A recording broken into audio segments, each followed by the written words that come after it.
Hello කොහමද ඔයාලට අන්න අදත් මම අලුත් වීඩියෝයක් අරගෙන ආවා. අද වීඩියෝ එකේ තියෙන්නේ මම ඊයේ shopping ගෙන් එන බඩු.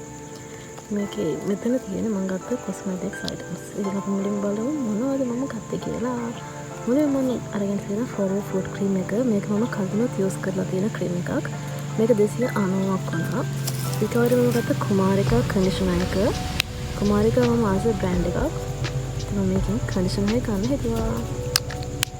මම කලින් මේ කන්ඩිෂනර් එක යූස් කරලා නැහැ. මේ ඩැමේජ් ඇන්ඩ් රිපෙයාර් එකට තියෙන කන්ඩිෂනර් එක honey and hair. එතකොට මම ගත්තා මස්ටින් බොඩි ලෝෂන් එක. මම ගන්න හිතාගෙන ගිය බොඩි ලෝෂන් එක වෙන එකක්. ඒත් ඒක මට මගේ බජට් එක අනුව ගන්න බැරි වුණා. මේක 425ක් තමයි උනේ. ඊළඟ සැරේ බජට් එකේ මම ගන්නවා ඒ ප්‍රොඩක්ට් එක. ඒකට මම ආයෙ ගත්තා Vaseline එකේ lip balm එක. lips වලට ගොඩක් හොඳ lip balm එකක් තමයි මේ Vaseline එකේ lip balm එක.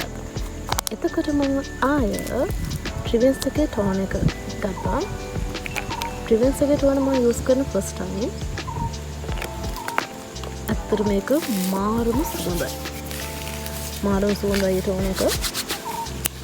So I like it. එතකොට මම ආය ගත්තා nail polish එකක්. ඒත් මම ළඟ තිබෙන nail polish එක ඉවර වෙලා තිබ්බා. ඒත් එක මම ගත්ත body wash Forever එකේ hibiscus body wash එක ගත්තේ.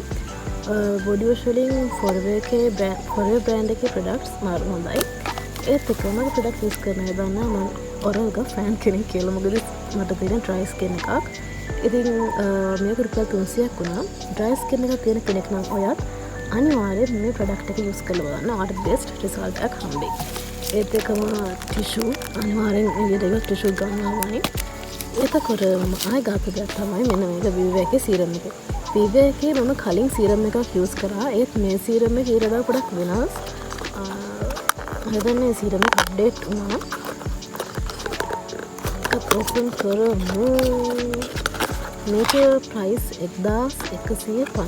yes 1150ක් වුණා. මේ තියෙන ඒ සීරම් එක මම කලින් මේක කලින් සීරම් එක යූස් කරා. ඒක බෙස්ට් රිසල්ට් තියෙන හින්දා මම ආයෙ සීරම් එක යූස් කරන්න බලාගෙනම තමයි හිටියේ. ස්කින් එකට හොඳට ඇබ්සෝබ් වෙනවා. So I like it so much. මේ ප්‍රොඩක්ට් එක.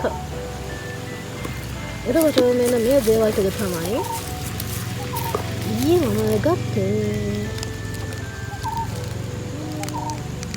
එහෙනම් අද දවසක වීඩියෝ එකක් අරගෙන හන්නමු. ඒ වගේම මේ ප්‍රොඩක්ට්ස් වල රිවිව්ස් මම ඔයාලට කියන්න අමතක කරන්නේ. අනිවාර්යයෙන් මේ ප්‍රොඩක්ට්ස් වල හොඳ නරක ඒ දේවල් මම ඔයාලත් එක්ක ඉක්මනින්ම ෂෙයා කරගන්නවා. එහෙනම් ආයෙත් දවසක අපි ඉක්මනින් හම්බෙමු. හැමෝටම සුබ දවසක්. Bye.